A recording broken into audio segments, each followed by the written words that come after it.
دو شخصوں نے، جن میں ایک مسلمان تھا اور دوسرا یہودی، ایک دوسرے کو برا بھلا کہا۔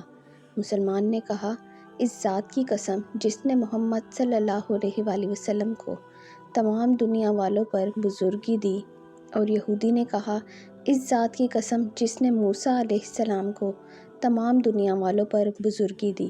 اس پر مسلمان نے ہاتھ اٹھا کر یہودی کے تماچا مارا۔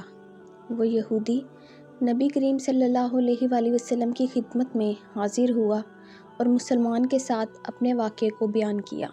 پھر رسول اللہ صلی اللہ علیہ وآلہ وسلم نے اس مسلمان کو بلایا اور ان سے واقعے کے متعلق پوچھا۔ انہوں نے آپ کو اس کی تفصیل بتا دی۔ آپ نے اس کے بعد فرمایا، مجھے موسیٰ علیہ السلام پہ ترجیح نہ دو۔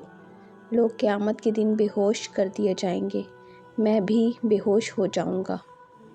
بے ہوشی سے ہوش میں آنے والا سب سے پہلا شخص میں ہوں گا، لیکن موسیٰ علیہ السلام کو عرش الہی کا کنارہ پکڑے ہوئے پاؤں گا۔